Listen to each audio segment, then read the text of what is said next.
Hello, I'm Daniel. I am here to talk. This is just a live discussion, and I came into this planning to have no plan, and actually, I don't know if that's a good idea, but here we are, and we are having a Tattooed Buddha live discussion. So, I want to, first of all, I like to start these things with a practice, and that practice is the healing breath. It's one of my favorite practices, the healing breath. And it serves several purposes, and for our purposes, what the healing breath is going to do is separate us from our day-to-day life and bring us to our ability to practice. So, how do we do the healing breath? You may be thinking. We take a very slow breath in, counting to 5 mentally. And then we hold our breath and count to 5 mentally. And then we take a very slow breath out and count to 5. And we do that in 3 cycles. And that serves a few functions. One is it separates us from our day-to-day life. And 2 is it's hard not to be mindful of your breathing when you're spending some of the time not breathing, right? So I think it kind of brings us to a new space when we do the practice called the healing breath. And also, it's a practice I like to do when I'm stressed out. I like to it centers me, it brings me into the moment. So, I'm going to do the healing breath now, and I hope you'll do it with me. And I will say what I'm doing while I'm doing it. So I'm going to breathe in. I'm going to hold my breath.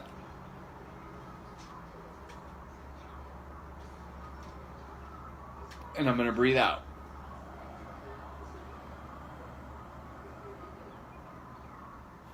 I'm going to breathe in.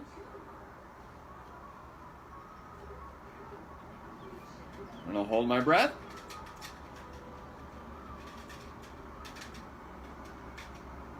And I'm going to breathe out.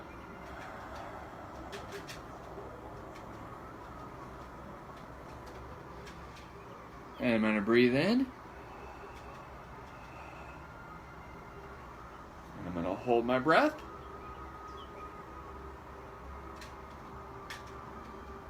And I'm going to breathe out.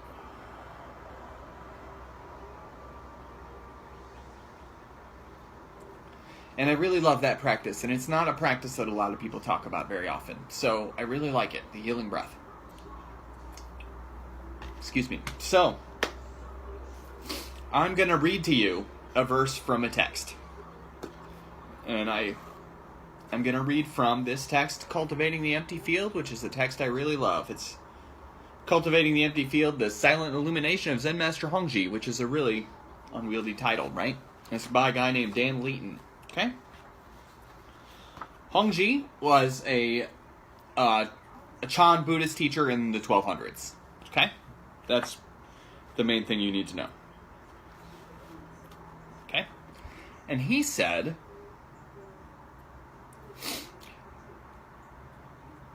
illumination has no emotional afflictions.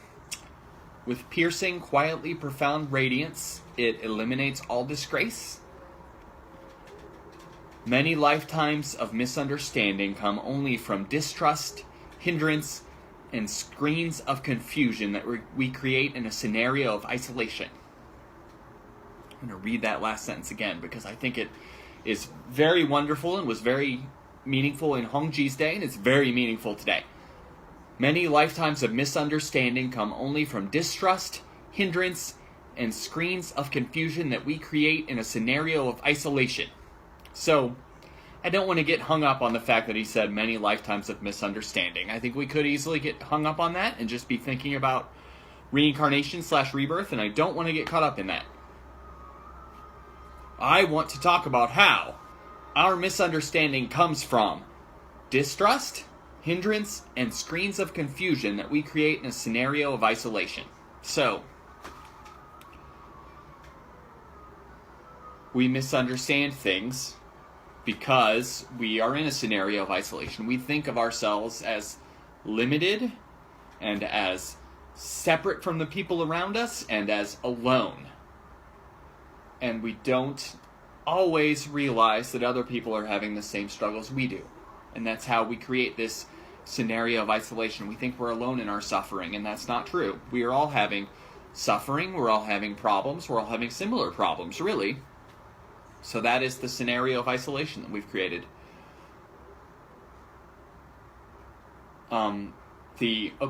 Ram Dass, who is a Hindu spiritual teacher, not a Buddhist spiritual teacher, but he's someone I like a lot, he said, "We are not alone. We are not alone, not because there are many others, but because there are none." We're not alone, not because there are many others, but because there are none. And I like that. It's saying that we're all in this together. We are all struggling. We are all have sickness and old age and death. We all have that. And that's a very important thing to remember. And I think we forget that when we get mad at each other. We forget that we are all suffering. We're all experiencing sickness, old age, and death. Every human being on this planet, regardless of their views, regardless of whether or not they agree with us on things, regardless of whether or not they do really awful crimes, we are all struggling with old age, sickness, and death. We're all seeing people we love get old and sick and die, and we're all ourselves getting old and getting sick and dying. We are all in this together. It's sort of like we're in a burning building, and instead of trying to get out, we're fighting with each other about who's going to get out first. Life is like a burning building. And so that is what the scenario of isolation, and again, we make that ourselves. We make that ourselves. And we are filled with distrust. We're filled with distrust because we've all been kicked in the heart sometimes. Maybe we've all been kicked in the heart a bunch of times, but we've definitely all been kicked in the heart a few times. We've all been kicked in the heart, and that makes our heart closed, and it's hard for us to trust others. And it's hard for us to love others because we have that experience of being kicked in the heart. And we tend to sort of project that. We sort of project that and think, well, I was kicked in the heart by this person, therefore I'm going to get kicked in the heart again, right? Everyone's going to let me down. And a lot of the time that doesn't serve us. When we bring baggage from our previous experience into our present experience, that often does not serve us. That's not to say we shouldn't learn from the past, because we should, but we shouldn't live in the past. We need to live in the here and now. And to do that is to not revisit bad things that were done to us in the past over and over. We don't want to live in the past, and we don't want to just keep getting hurt by the same experience in the past over and over. We want to take our experience and we want to learn from it, and we want to move on. And I make that sound really simple and easy, but of course it's not. But that's what we're talking about here. We're talking about not getting caught up in distrust. We're talking about having an open heart. We're talking about practices that help us learn how to open our heart so that we aren't stuck behind a screen of distrust all the time.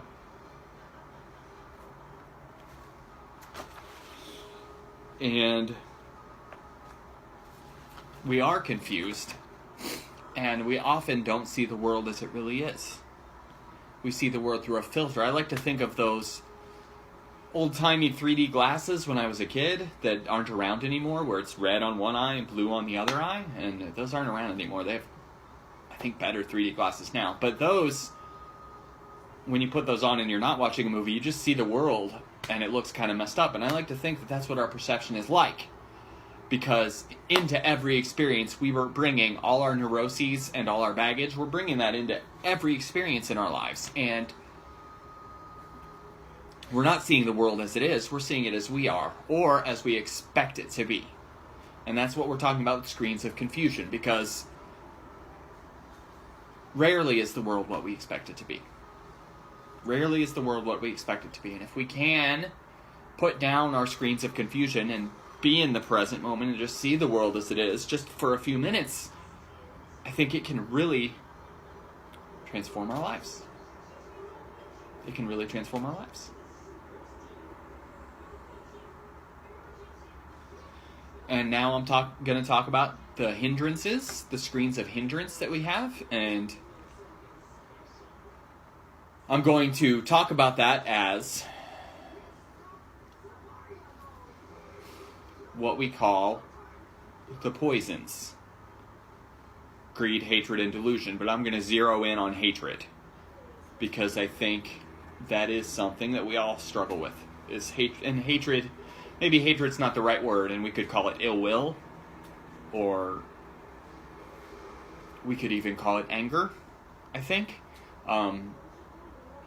We think of hatred as something really extreme, and that's not what I'm talking about. I'm talking about when we wish harm on another person, or when we delight at another person experiencing harm. And I'm especially talking about when we let our anger get the better of us. When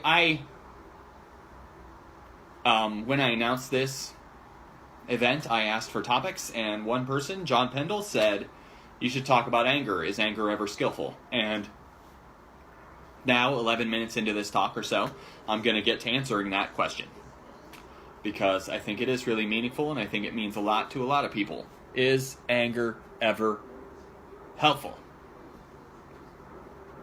Is anger ever helpful? And I'm going to say right now, I think that this platform has a function where you can raise your hand and I can bring you on camera. I'm not certain of that, though. But if you have something to say, you can comment or otherwise tell me, and I can actually bring you in, and that'd be cool. But if not, that's cool. But I'm going to talk about anger now. I want to first of all say that I think our language around anger is really good. Is really good. And by that I mean, we often say, I'm angry. And I think that's really reflective of what anger is like a lot of the time. I'm angry. I'm angry means that anger is taking over my being. I am not Daniel if I'm angry. I'm angry. I'm not a person if I'm angry. I'm just that feeling of anger. It is dominating my thinking. It is making me sweat. It is maybe making me turn red. It's making me lash out at things that aren't related to what I'm angry about, right? It's dominating our thinking. And we say I'm angry because anger has that tendency to just dominate our thinking and shove everything else out, right? We could instead use the language, I'm experiencing the emotion of anger. And if we've got a handle on our anger, then we're not angry. It's not dominating our thinking. We're just experiencing the emotion of anger. We're just experiencing the emotion of anger. So an example of what I mean. It is spring break right now for my children. And 3 of the 4 Sharpie children were here today. Now there's only 1 here. I'm surprised he hasn't interrupted yet. He may or he may not. But 3 of the Sharpie children were home today. And if you've had small children, you know, there are times that, for no reason, they push back when you tell them to put on their shoes, or put on a jacket, or finish their dinner, or whatever you're doing. There are times when kids push back for no reason, okay? And it's irritating. It's irritating. And at times, when children push back, specifically, 2 of the children have spring break homework that I was trying to get them to do. And they both push back. And there are times when children push back, and I become angry. There are times when children push back, and I become angry. And there are times when I don't become angry, but I experience the emotion of anger. Okay? And when I become angry, I'm going to yell at them. And the secret truth is that yelling at them doesn't really accomplish very much. Maybe some kids respond really well to being yelled at, but the kids here do not. They push back harder. It escalates. It escalates, and that is unskillful anger. It is unskillful anger if it escalates. It is unskillful anger if I yell at someone and they yell back, or I yell at a child who's not listening and they even harder don't listen. That doesn't help anybody.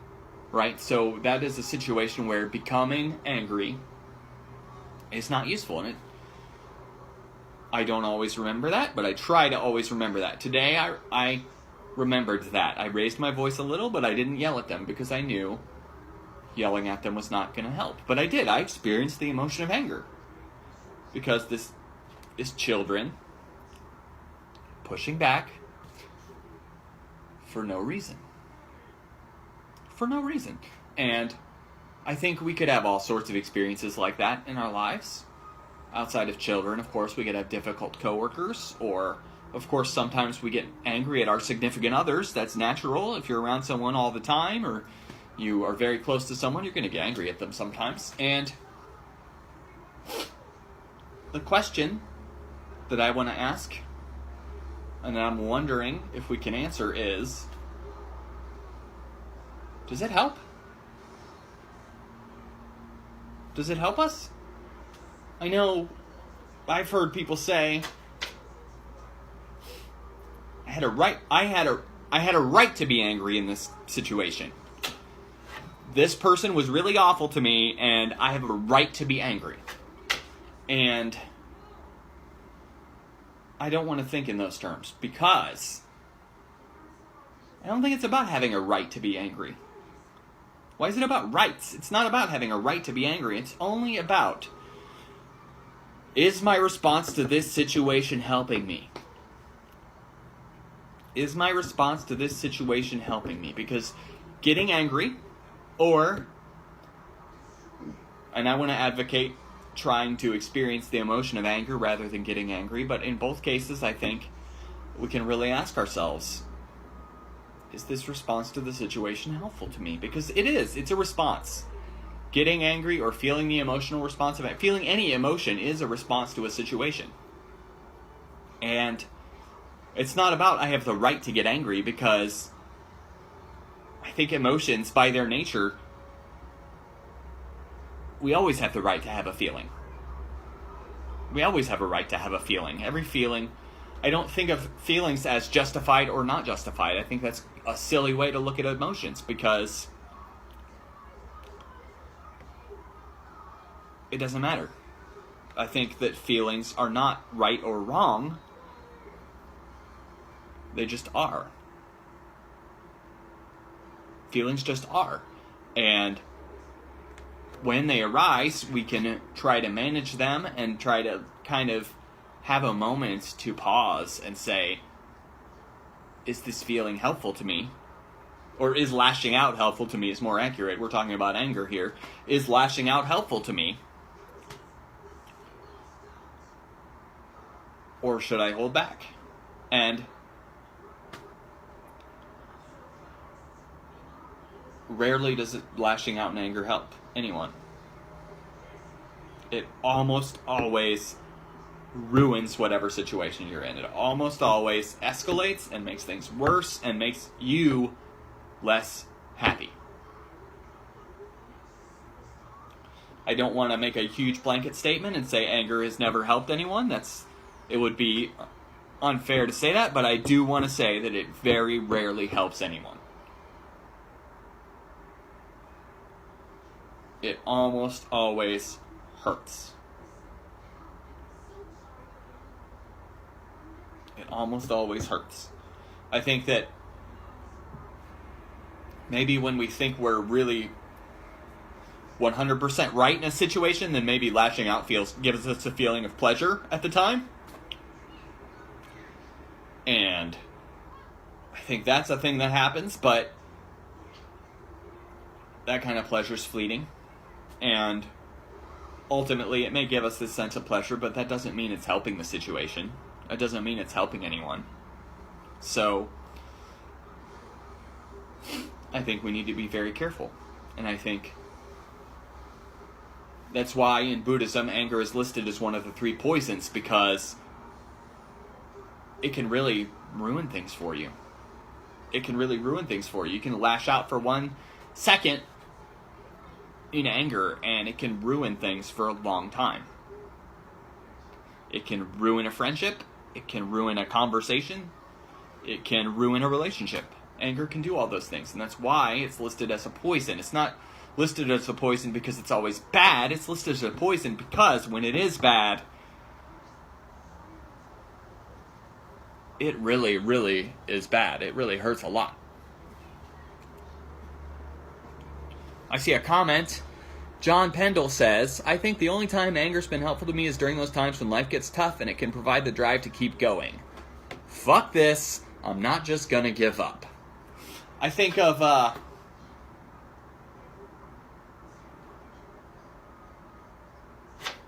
what I think of when I read that comment is sort of,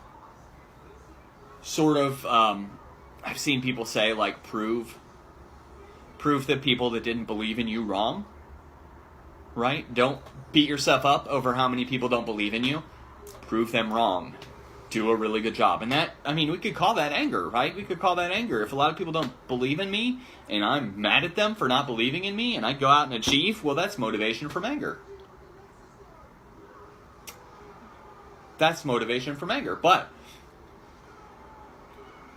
And I think that's why we need to be really careful when we say, if we try to say that anger's always bad, or anger is always unhelpful, well, there are situations like that. The fact is that any emotion can inspire us. Any emotion can inspire us. So when people say it's always bad, I don't think so. But I think letting it overwhelm you so that you don't see the world clearly, that is what we need to be careful of. We don't want to let negative, and anger is a negative emotion. Let's not say it's not negative. It is a negative emotion that can be used for good sometimes, but I think we don't want to let negative or positive emotions overwhelm us, because when they overwhelm us, we don't see the world clearly, and we really need to see the world clearly to make the best decisions. We need to see the world clearly to make the best decisions. And that's the message I really want to get across, is that extremes of all kinds hinder our ability to see the world clearly. You see what I did there? I didn't say they prevent us from seeing the world clearly, and I didn't say they make it impossible to see the world clearly, but I am saying they hinder our ability to see the world clearly, and we need to have that in mind. It's the same, I think if you drink 3 beers in a row, it hinders your ability to see the world clearly. It doesn't completely destroy your ability to see the world clearly, but it hinders it. And probably a lot of things we put into our body, right? If I drink a bunch of coffee in a row, it also hinders my ability to see the world clearly. So, I think we need to think about that so that we know, so that we can reflect and say, am I seeing the world clearly? Am I seeing the world clearly? And there's another comment, and Daniel Symes, my childhood friend, says, anger distorts our perceptions. We see things more black and white, etc. Anger distorts our perceptions. We see things more black and white, etc. So, right, if we're angry at someone, then we can sometimes think, why are they so awful? Why are they a bad person, right? We would label them black in terms of black and white. And I think that happens to us a lot. And I'm thinking of, geez, politics make me uncomfortable these days. There's a lot of things making a lot of people angry, and those people are seeing the world in black and white. And if they're not seeing the world in black and white, they're slowly headed in that direction. because their anger is getting fed. If they're paying attention to the news, their anger's getting fed. And it's distorting their perceptions because it gets in the way of seeing things clearly. And Daniel Symes also says, I've noticed that it reduces the amount of empathy we have for others. That is true as well. Once we're having the experience of anger, we are not seeing the other person's side in the conversation. We are completely shut down from doing that. And no matter how reasonable they are, and no matter what they do, we're not going to have empathy for them unless we do something to mitigate our anger. Once it carries us away, there's no way we're going to have empathy for them.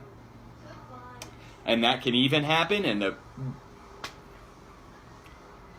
I was going to say the worst thing that can happen, but I don't want to attach better or worse. But it can also happen that we stop having empathy for bystanders who aren't involved either. We are just thinking about our anger. We're just thinking about this awful thing that's happening that's making us really mad, and we're not thinking about anyone else's needs or desires or well-being. We're just thinking about our anger, and that's it. And that is very dangerous. And people get hurt and people get killed because people are carried away by their anger. So I think I will not say it's not okay to be angry, but I will say that I think we need to have a lot of care, a lot of self-care around anger. Because if we start to tell ourselves that it's okay to be angry,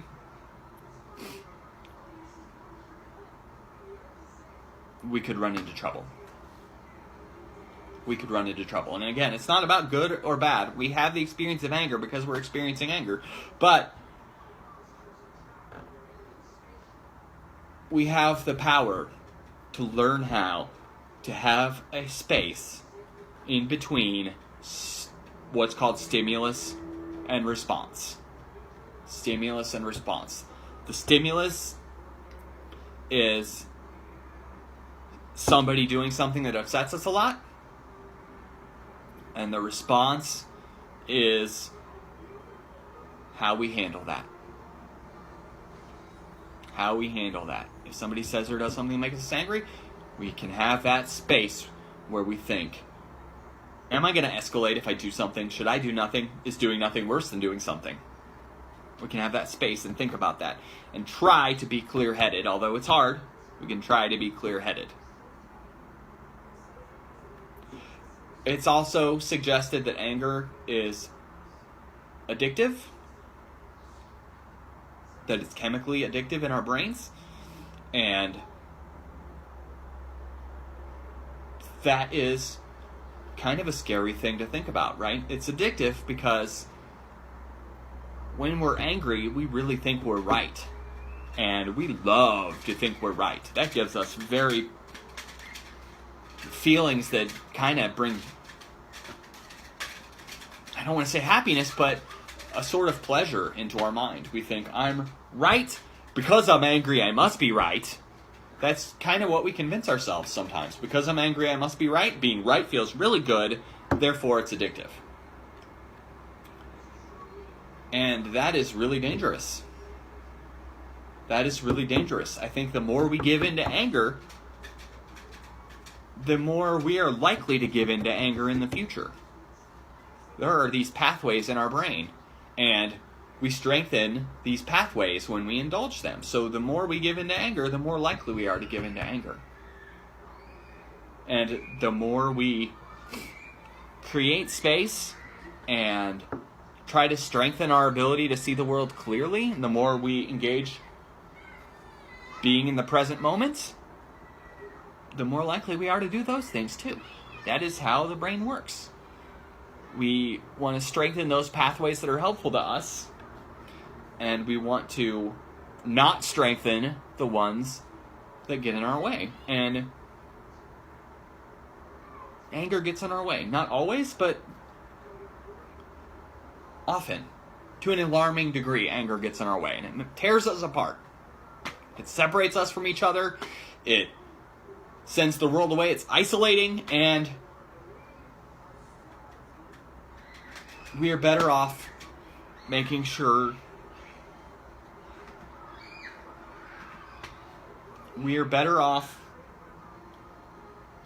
trying to think very clearly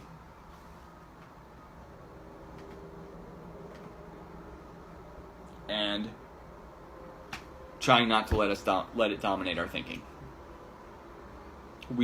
What I really want us to do is learn how to have the experience of the emotion of anger and not become angry. And I think there's power even simply in changing the language we use. In just changing the language we use, I think there's power in that. In just saying, I'm not going to say I'm angry because I'm not angry. I'm experiencing the emotion of anger. Experiencing the emotion of anger. And I think if we can just switch our vocabulary a little bit, I think that sort of will help us, because that is what it is. It's an experience.